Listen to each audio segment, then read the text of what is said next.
te rosnące ego nienawiści, które by niszczyło.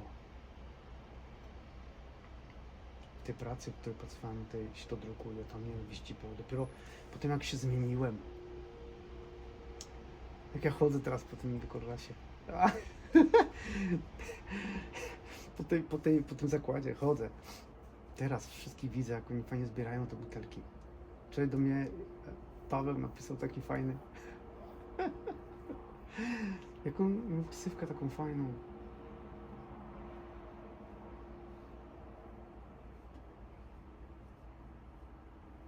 Fajnie tak napisał, że widzi to, że już nie kieruje tam uwagi. To było fantastyczne.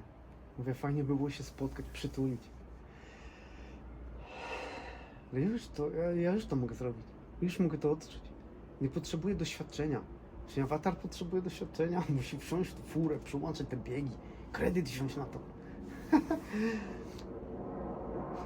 Ta świadomość już nie potrzebuje tego. Możemy ją nazywać różnie. Bóg, świadomość, źródło. Jak chcemy. Każdy to interpretuje na swój sposób. Dano nam tutaj w tym świecie mnóstwo religii, mnóstwo języków i mnóstwo takich rzeczy, które nas poróżniają, które mówią, ty jesteś w oddzieleniu, ty nie jesteś mną, nie jesteś moim bratem, siostrą. Ale potem jak nakładasz 10 przykazań bożych, z religii byłem masem. Z jedynego przedmiotu chyba byłem najlepszy. Tak to same dwóje. Wow. Kiedyś jak na pałkę rozwiązałem takie z polskiego. Było dyktando na A, na błędy ortograficzne. Na pałkę to pisałem, bo mówię, i tak dostanę dwóje. Dostałem 5. Zaniosłem do domu i chyba od Ojca Ziemskiego dostałem pieniądze. Jakieś. Też się cieszył. Ja sam w to nie wierzyłem, że w ogóle mogę takie coś dostać. Dlatego tylko podstawówka. I potem wyszedłem z wojska i poszedłem do średniej szkoły. Tam natknąłem się na angielski. Nie uczyłem się go, on płynął przeze mnie. To było fantastyczne. Dlatego nie wiem, jak napisać książkę, już ją piszę. O sobie. O tym awatarze, o tym imieniu, nazwisku i tablicy rejestracyjnej nadanej przez system. Będziesz płacił podatki, daninę królowi, będziesz żył w więzieniu, niewidoczne kajdany. Kiedy iluzja opada, to zdajesz sobie sprawę, że to... Dlatego nie można wyrazić niektórych rzeczy słowami. To umysł chce. Umysł w oddzieleniu mówi. Ale to rozwiń na czynniki pierwsze. Rozbuduj. Wejdź w umysł. Lepiej w jakieś takie fajterowe walki.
Pobyliście trochę ze mną w tej ciszy? To była pewna informacja.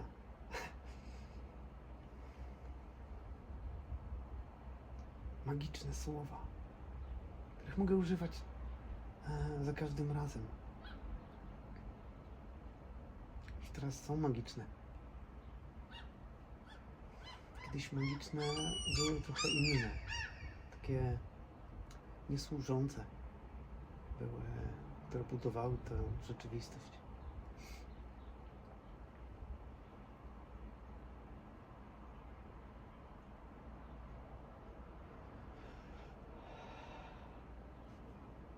Ale wiecie, w pewnym filmie z Keanu Reevesem, który ląduje takim robotem na ziemi. I odkrywają, że tam jest człowiek. Keanu odgrywa tę rolę. On przyleciał po 2 dzieci chyba. Tam gra Nicolas Cage chyba. Też mój ulubiony aktor. To spotyka się, taka fajna scena jest w restauracji. Nagrałem to kiedyś, nawet wrzuciłem to chyba na Facebooka, tego awatarowego się Facebooka. Wrzuciłem, tam było chyba 2 czy 3 minuty takiego fajnego filmu. Barbie też chyba wrzuciłem taką fajną scenę. I która ma głęboki przekaz, miała głęboki przekaz na tej drodze duchowej, na tej wyzwolenia, tego uwolnienia tego umysłu z kajdan. Ktoś się spyta, z jakich kajdan? Przecież ja mam pieniądze, kurde, płacę na ZUS, mam rodzinę, jest okej. No, tacy ludzie nie potrzebują przebudzenia. Potrzebują ci, którzy doświadczyli cierpienia, którzy dostali tego świata w ciry. Widzę te wszystkie programy, które mają w plecaku. Te wszystkie krzywdy, które im przypisano. To umysł im to przypisał. Z 8 miliardów umysłów, jak jest tyle osób. Są przypisane, widzę wszystko w tych plecakach. Oni nie chcą tego puścić. A wystarczy wziąć, kiedyś używałem słowa nóż, a teraz wystarczy odpiąć szlufki z plecaka. On sam spadnie. Tylko jesteśmy tak przyzwyczajeni do tego, że nie potrafimy tego zrobić. To jest tożsamość, to jest to imię i nazwisko, ten PESEL. Jak robisz to zabijasz 99% ego. 100, może 100 nawet. Dlatego nie wiesz, co ze sobą zrobić, nie wiesz, kim jesteś. A ta tożsamość cię utrzymuje przy takim zwanym życiu, tak? Deska, która ratuje ci życie na środku oceanu. Ale uzmysławiasz sobie, że możesz chodzić po wodzie. Jak jesteś tą wyższą świadomością, mówisz sobie, trzymałem się czegoś, dlatego się puściłem. Tak jak w filmie chyba mówiłem o tym, że ktoś tam idzie po górach i spada, bo jest mgła. Łapie się w ostatniej chwili gałęzi. Głos mówi, puść się. On wisiał 10 cm nad ziemią, puść się. On, nie, ktoś mi jeszcze pomoże. Potem już nie ma siły, puścił się, spadł. No to właśnie ja tak się puściłem. Ja tak się puściłem. I w każdej chwili to robię. W każdej sekundzie. No umieram. W każdej sekundzie rodzę się na nowo i umieram. Rodzę się na nowo i umieram. To jest właśnie te... Jak możemy żyć pełnią życia, jak boimy się śmierci?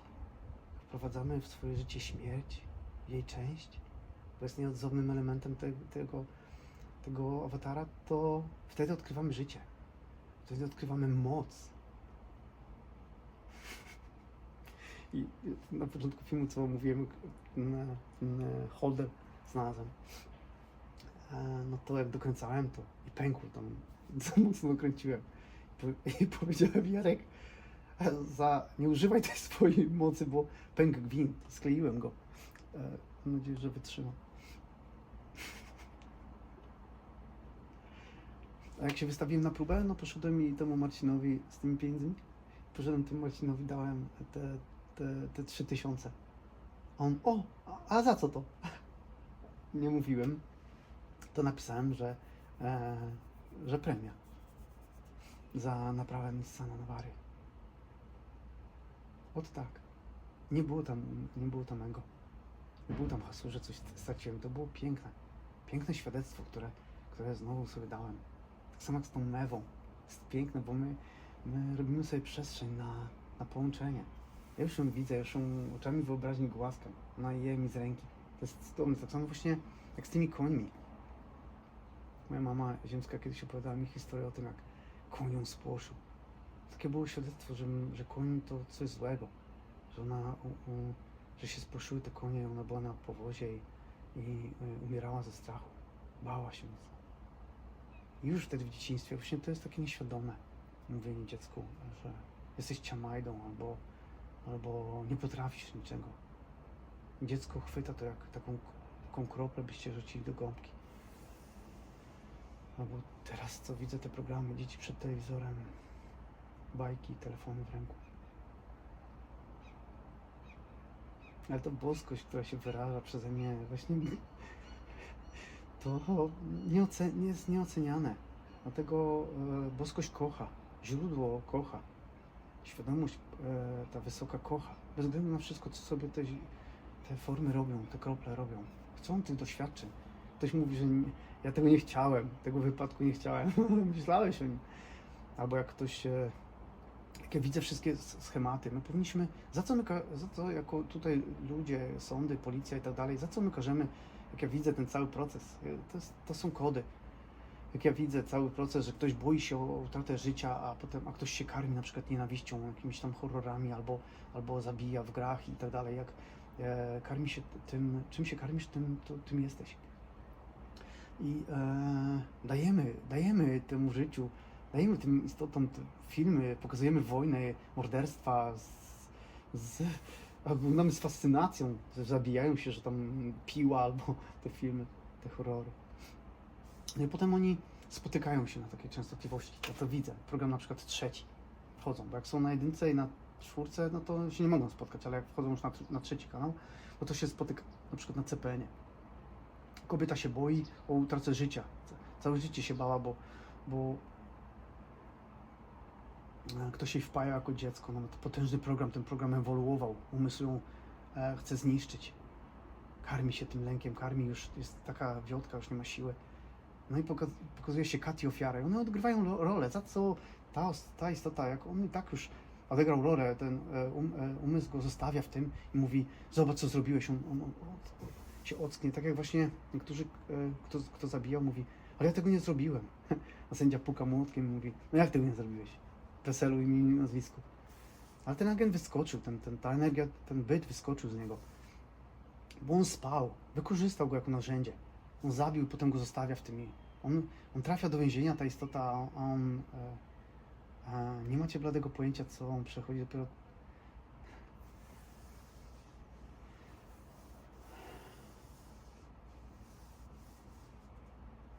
Widzę całą chorobę tego świata. Jaka jest cicha, niewidoczna. Największy wróg kryje się tam, gdzie nie będziesz go szukał. Zadawałem sobie pytanie, no to gdzie, Avi? Gdzie? Oglądałem ten rewolwer, non-stop, over and over. Oglądałem. I w tej duchowości była medytacja. Zaglądałem do serca i przyroda. Coraz mniej wiadomości i coraz mniej ja już nie pamiętam kiedy oglądałem. To komedii, która powoduje, że radujecie się, czy radujemy się przy tym oglądaniu, czy bardziej to działa jak? Jak już macie, ile depresantów już trzeba zjeść, ile tabletek, ile to lekarze już nie mam siły. To ciało nie jest przyzwyczajone do harmonii. Dlatego się same leczy. Ale są źródła, które dają do tych leków. Ja chciałbym tyle powiedzieć, tyle przekazać, ale bardziej przekazuję ciszą, kontaktem.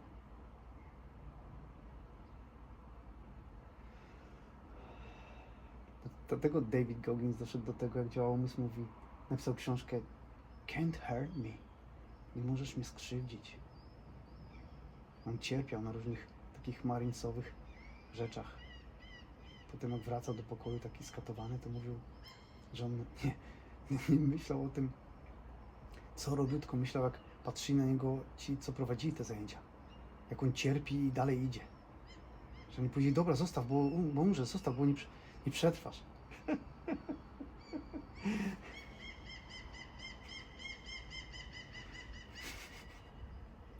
Jak ciało mówi stop, już dość, nie. Ona ma jeszcze pokłady, 70-80%. My 20% wykorzystujemy energii. Ma jeszcze więcej mocy, więcej siły. Mocy, a nie siły. Jest fajne.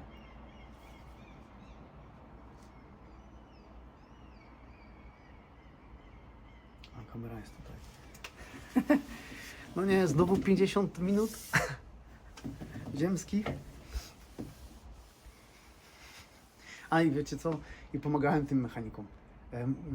Napisałem im, czy mogę im pomóc. Czy pójdziemy się dzisiaj, czy pójdziemy się dzisiaj wykąpać na fiordy. Oni dzisiaj nie, bo jeszcze tutaj mamy to czy mogę im pomóc? Pomagałem im. byłem z nimi. Oni fajnie czułem tą ekspresję, jak oni między sobą i fajnie, bo im więcej dawałem bycia w tym, taką fajną, te bycie spowodowało, że fajnie mówili, że działa się magia. To było coś pięknego, było fantastyczne doświadczenie, kiedy jak dzień przed Wigilią, dzień przed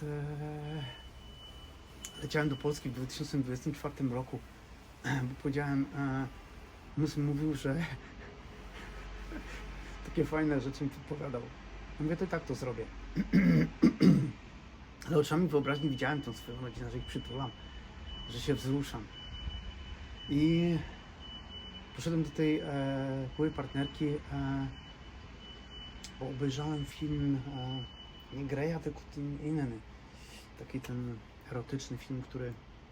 Ostatnio tą scenę wysłałem do Mateusza. Powiedziałem, Mateusz, weź mi, proszę otwórz, bo nie mogłem otworzyć Netflixa, a tam był tylko ten film. I otwórz mi ostatnie 3 minuty i weź mi to, nagraj telefonem i wyślij to na Messengera.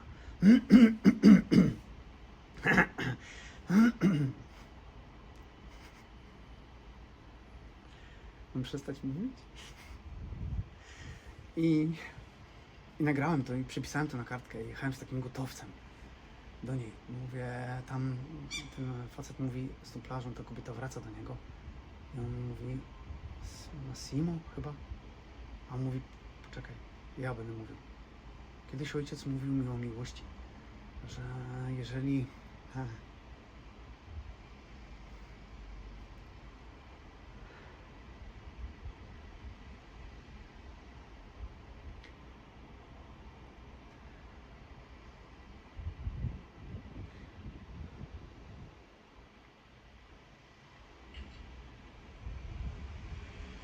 fajna emocja przyszła do tego awatara, ale pozwoliłem jej być.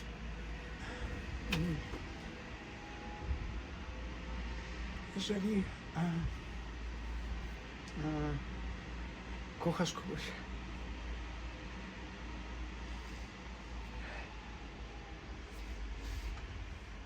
jeżeli kogoś kochasz, jeżeli poznajesz tak miłość, że miłość jest jak otwarta dłoń, że miłości nie można złapać. Nie jesteś moją kobietą, nie jesteś moim dzieckiem, nie jesteś na siłę. To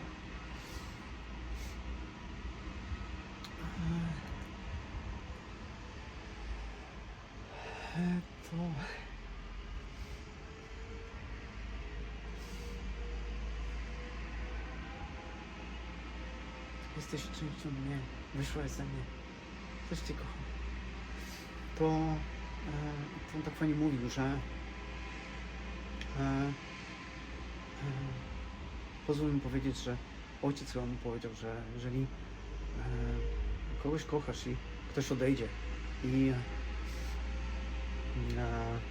pozwolisz mu na to całym sercem, nie ma buntu, nie ma nienawiści, po prostu pozwalasz, stawiasz otwarte drzwi i cały czas są otwarte, to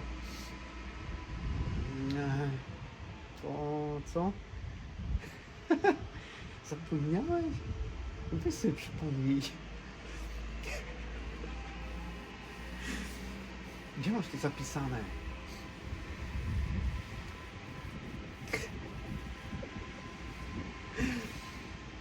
To powiedział, że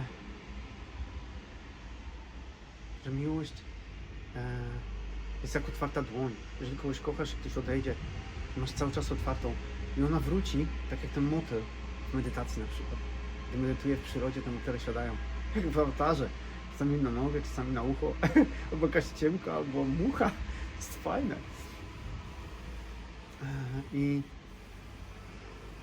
odlatują, kiedy chcą. Po prostu jestem kamieniem, jestem skałą, jestem drzewem, jestem częścią nimi.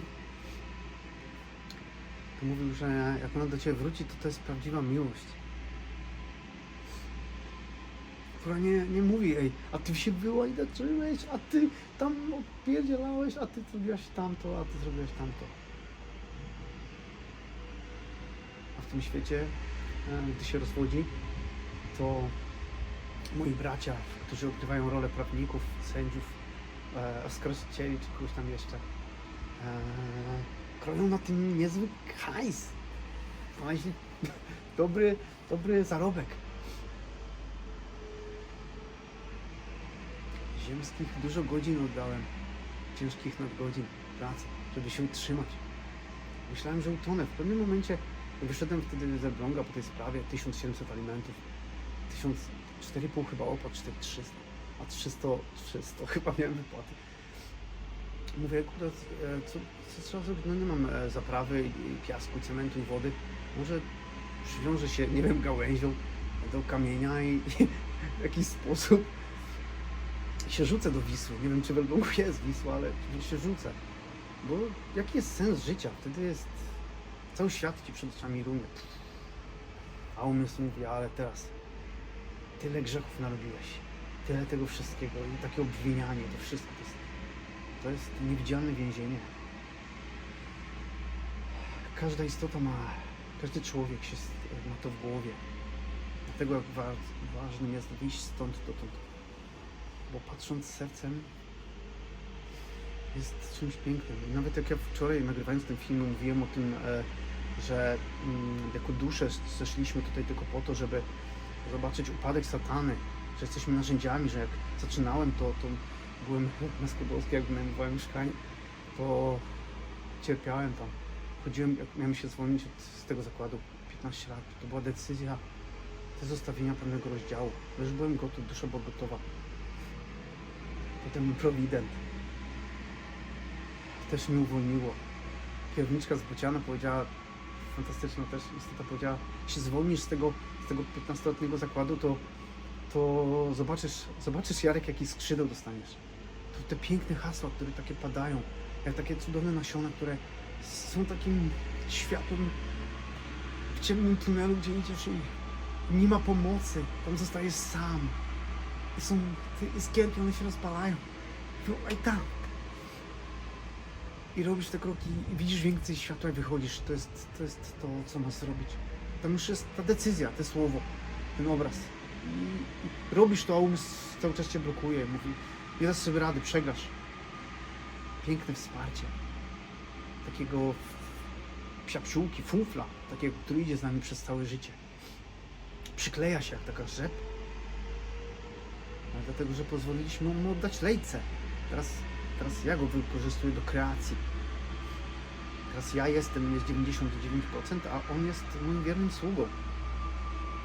Zamykam oczy i on wykonuje zadanie, które zawsze był do tego stworzony. I to jest piękne. Naprawdę. Wtedy już nie ma do nikogo pretensji, nawet do niego. Już trzymasz sztamę, piona, ziom.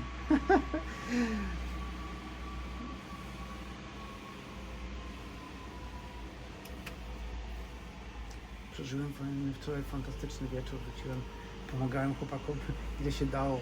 Marcin tak fajnie mówił o tym, jak to ja marzyłem o tym, żeby mieć jako kierowca.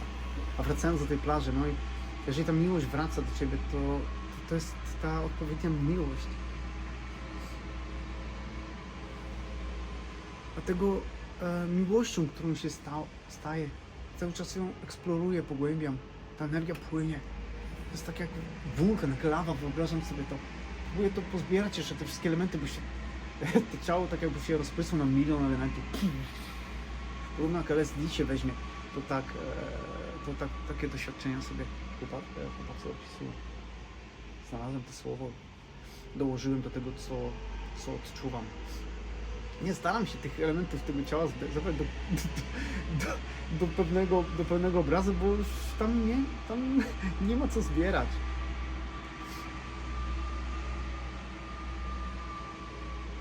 I wiecie co? Wczoraj jak wróciłem do domu, to po 11 w nocy bawiłem się, to przyszła mi taka fajna myśl do głowy.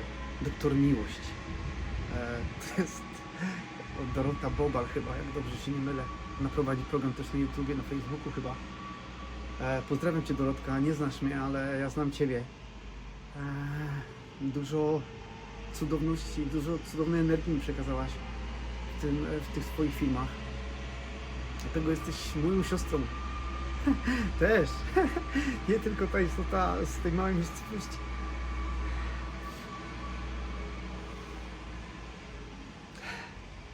Znowu chcesz pobyć? Hej, miło mi cię widzieć, dziękuję, że do mnie przyszłaś. Jesteś częścią mnie. Pozwalam ci być. To wpadłem na pomysł, że jak tu być doktorem bez tytułu w tym świecie, Kowata. Na zajęcia trzeba będzie przychodzić, do gabinetu trzeba będzie przychodzić, gdzie nie ma leków, nie ma recept, nie ma L4, nie ma druków, nie podpiszę żadną umowę z farmaceutami. Nawet jak mi będą obiecać wakacje za leki, ciśnij te leki, to my ci damy wakacje w Egipcie, na Bali. Tylko będę doktor przestrzeń albo doktor cisza. Może z Dorotą wejdziemy w spółkę bezumowną, bezpapierową. W takim miłosnym zaufaniu. W takim świadomym zaufaniu. Bo już jesteśmy połączeni w tym. Także albo doktor Echo. I na wizytę trzeba będzie przyjść nie z 2-3-letnim wyprzedzeniem, tylko będę przyjmował jak znachor, bez końca. Mogę nie jeść, nie pić, a będę przyjmował. Nie będę spał. Bo w bretarianizmie, podobno jak się przechodzi bretarianizm, takie fajne u pana Mieczysława Bielaka był wywiad 2 istot, które przeszły na bretarianizm, bo się dowiedziało o tym, strasznie chciały przez to przejść. Ale zawierzyły Bogu, dlatego nie można tak przejść. No dobra, ale słuchajcie, ja sobie pobiorę aplikację, już nie jem. To trzeba już nie czuć się ciałem. To nie jest pozytywne myślenie, to jest you must go deeper. To nie jesteś już falą, jesteś oceanem, ale głębią oceanu. Gdzie wszystkie odpowiedzi, wszystko co szukałeś już jest, niczego nie szukasz. No to jak znachor będę, no to na spotkanie trzeba będzie przyjść tylko z jedną rzeczą. Z zabawką. Starsi ludzie albo depresjonowani ludzie, niby z traumami, niby z wzorcami. I będziemy się bawić na wizytach. Nie będę się pytał, co im dolega. Ja w ciszy będę się z nimi bawił. Najlepszą zabawkę wyciągnę ja z takiego worka, z jakiejś skrzyneczki, albo sami sobie wybiorą, kilka tam będę miał. Ja już to mam, to jest najfajniejsze. Ale nie ma ścian jeszcze wbudowanych, fundamentów, projekty, zgody. Ej, co ty? Ej, a przepisy? What the...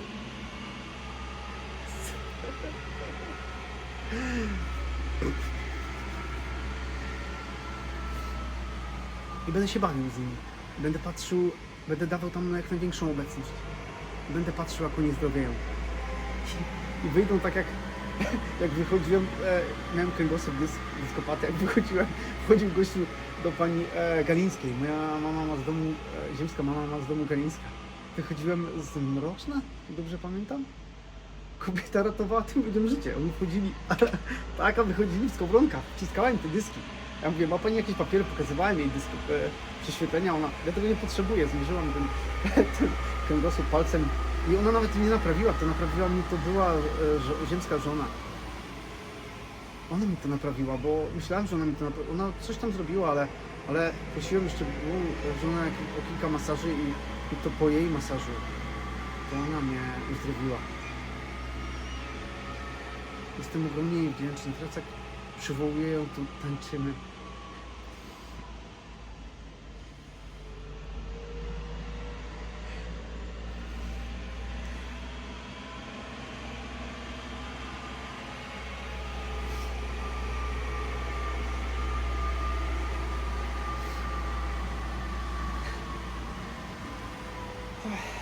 To ona na Broniewskiego 58 nauczyła mnie tańczyć. Mój ziemski ojciec powiedział, dał mi taki fajny program. Jesteś sztywny, nigdy nie będziesz tańczył lepiej ode mnie albo to. Teraz nawet jak jechaliśmy do pana Zygmunta w naszym Kolonia, wyszliśmy z pociągu, żeśmy szli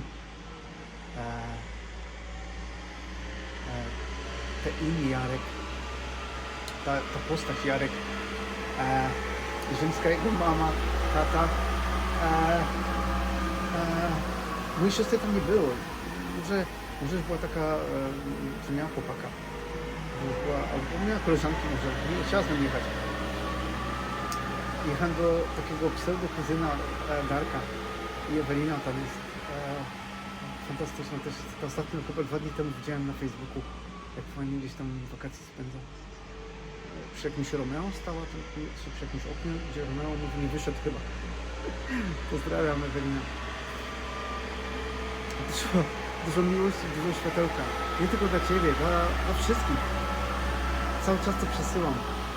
Ale fajnie, Mewa, sprawdzasz mnie? Cały czas się badamy w tym. Większym zaufaniem. Cały czas zerkam. To...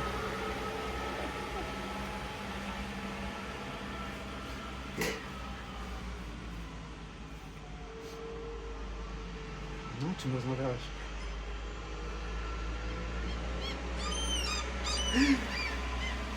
No i byłem takim błyskawicą. Byłem w podstawówce, biegałem i na 100 metrów byłem prawie, chyba najszybszy byłem, ale dlatego, że zamiast trampek zakładałem korki. Korki i wyrywałem ziemię, aż tak się mocno upychałem. I na 100 chyba byłem najlepszy wtedy w podstawówce, na czasie. I z ojcem biegałem, mówię, chodź, pokażesz mi, jak to się biega, chodź. I ojciec się trochę tak denerwował się i w pewnym momencie biegł i nie miałem z nim żadnych szans. Zmęczyłem się i po prostu nie mogłem w to uwierzyć, że przegrałem. Mówię, ja i Arek Błyskawica przegrałem z ojcem. Ale teraz widzę program. Jak on dostawał od swojego ojca rejpeć. Widzę, jakie programy dostał od swojego ziemskiego ojca, który był na wojnie, który uczestniczył, który też się bał. Widzę, jak to jest przekazywane z pokolenia po pokolenie, ta patologia, te traumy, te programy. To jest niekończąca się opowieść. To jest dziedziczone.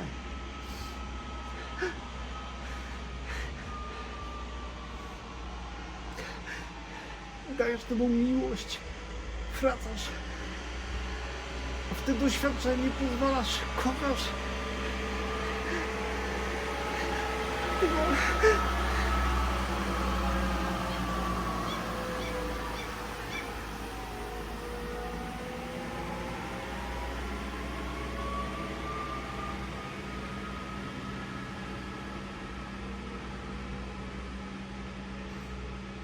Trwasz z nim. Cieszysz się jego zwycięstwa?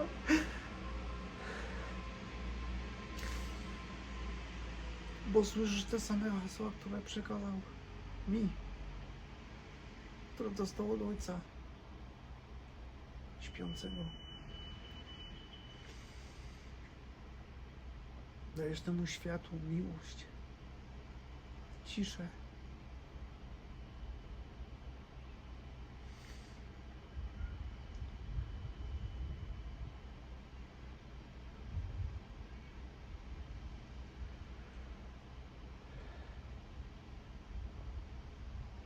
Tak właśnie wolnie się ta energia, pozwala się im być tak długo, jak tylko chcą.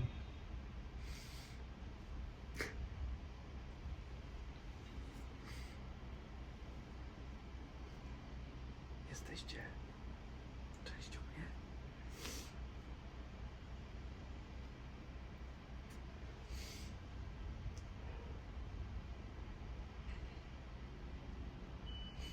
Tu nie ma co opowiadać.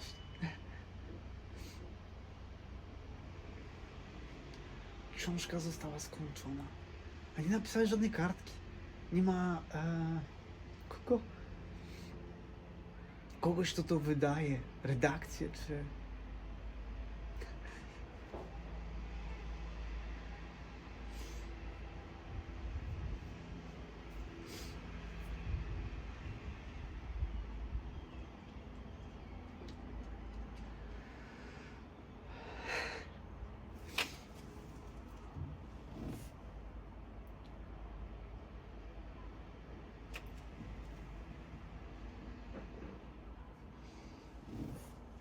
Bo właśnie nadstawiłeś drugi policzek.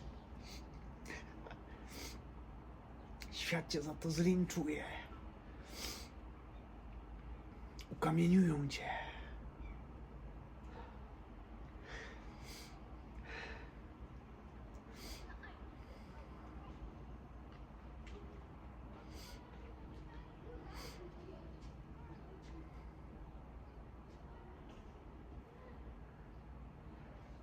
Przezwyciężyłem świat. Myślę umysłem Chrystusa.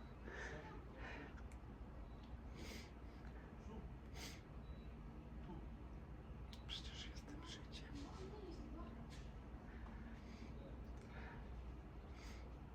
Jestem śpiewem. Jestem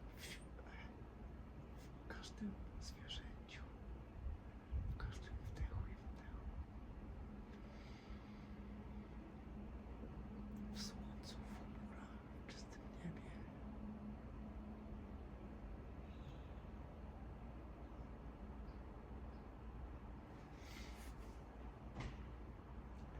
Teraz umysł widzę tak jak to niebo, które jawi się przed moimi oczami. Nie ma żadnej chmury, jak w moim umyśle.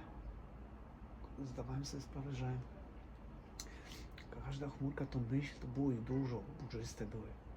Dlatego może padało w Norwegii tak długo. Teraz jest jak w raju. Norwegia jest pięknym krajem, jak wychodzi słońce. Ale uzmysłowiłem sobie, że jak są deszcze, to są piękne wodospady, teraz ich nie ma. Jest cisza. Rzeki wysychają i sobie myślę, kurde, jak ja mogłem namieszać z tą matką naturą? Dlatego oddaję jej lejce.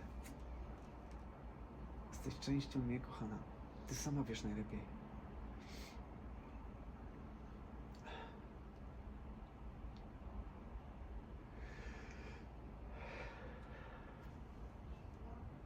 To chyba chodzi o taką wartość w sobie. Nie chodzi o projekty, nie chodzi o budowanie czegoś. To jest taki rykoszet. Nordic White West to był rykoszet od dopięcia głębi, od tej odwagi, nagrywania tego wszystkiego.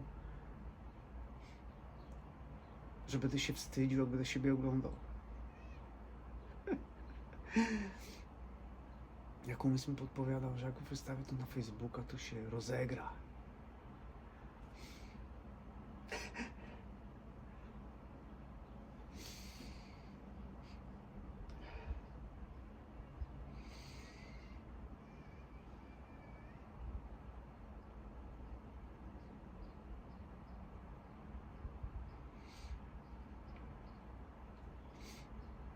Nie wiem czemu cały czas tak jak taki jak dysk mi się pokazał właśnie z tymi myślami dawno temu.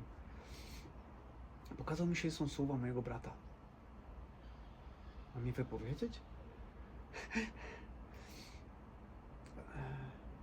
A co jeśli, Jarek, będzie taka sytuacja, że wrócisz do swojej byłej żony? I odpowiedź tego awatara. Ty chyba jesteś niepełnosprytny, czy masz nie po kolei w głowie?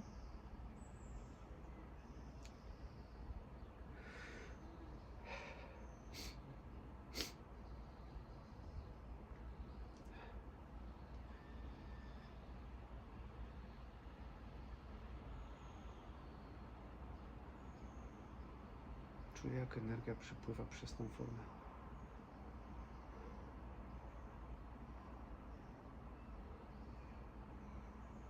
Jakbym odczuwał to życie, które jest w tej formie.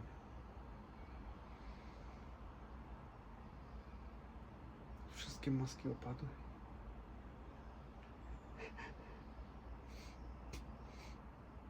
Wszystkie kamienie z serca. Umysł jest spokojny teraz. Nie ma strachu. Nie ma się czego bać. Dlatego, że się bał, to się broni. To jest ten gadzi umysł.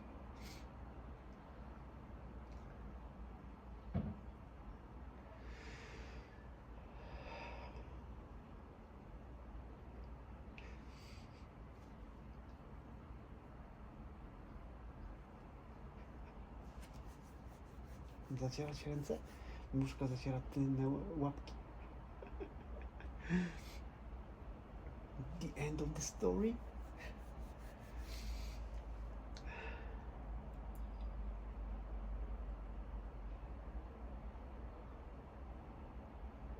Czuję, jak krew płynie mi w żyłach.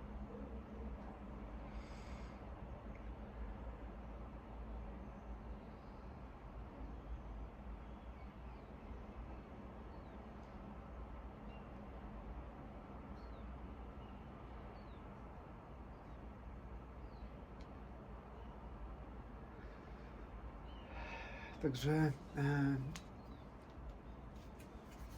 wracam do tego świata. Hej, hej.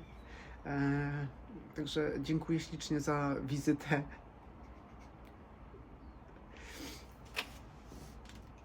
Weźcie swoje brum-brumowe zabawki. Pobawcie się.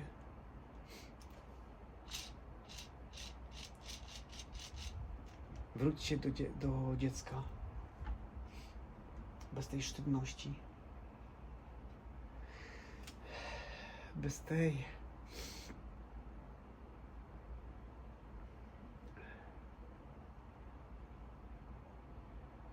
z tą dziecięcą odwagą, ciekawością.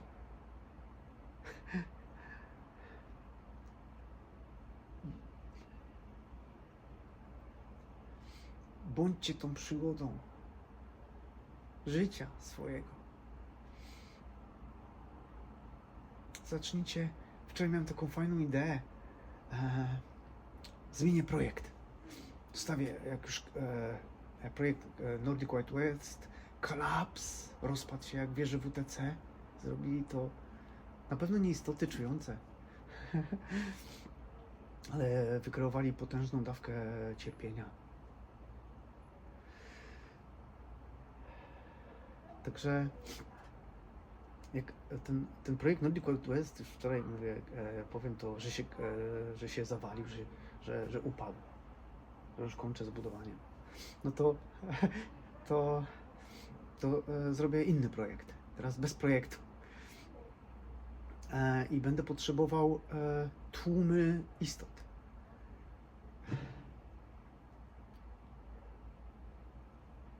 Jak rozkochamy cały świat w życiu.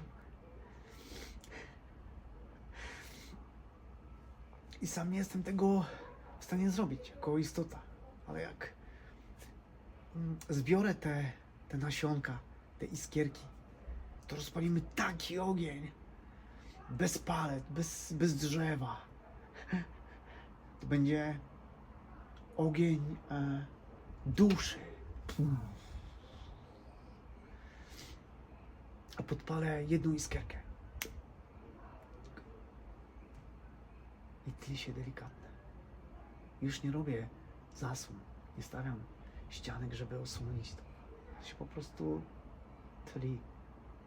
Delikatnie żarzy.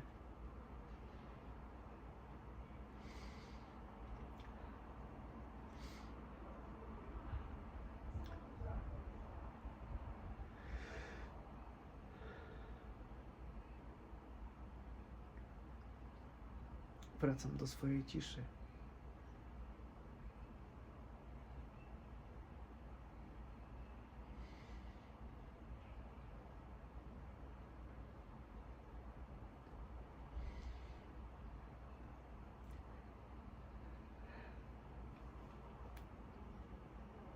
Teraz.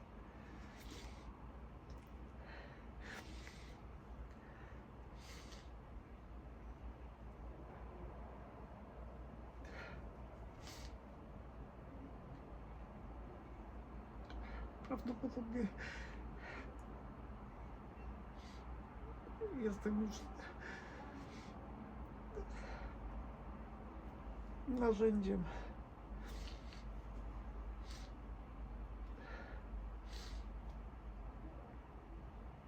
Nie ma większej miłości, jak się oddaje życie za przyjaciół.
że doktor, jaki Echo, 3 tytuły mam na tablicy. Doktor Echo, do którego chcecie przyjść, do Echo, do dziecka, do ciszy. Godziny 24H open.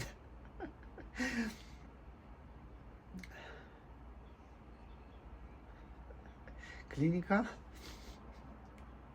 bez kliniki. We własnym domku.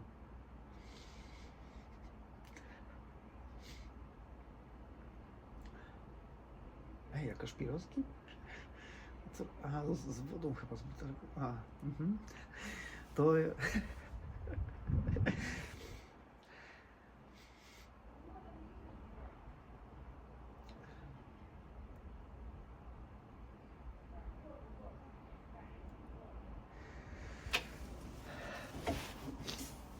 Dziękuję, kochani.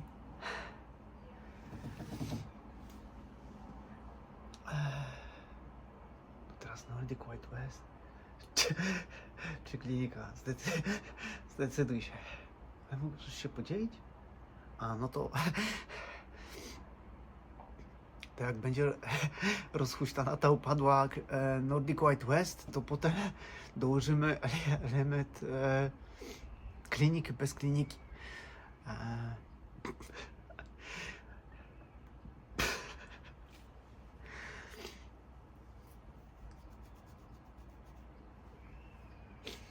Ale potrzebuję waszej pomocy, żeby to żyło, żeby nałożyć nowy świat na stary. To jest z tego pierwszego filmu w tym białych ciuchach tutaj. Ale te folie też kocham. One są. Robimy takie cuda jako istoty ziemskie.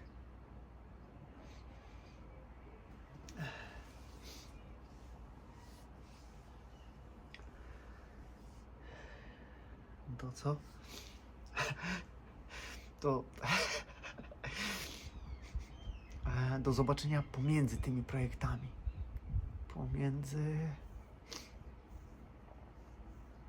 I wybaczcie mi, że nie będę odpowiadał na razie na żadne komentarze.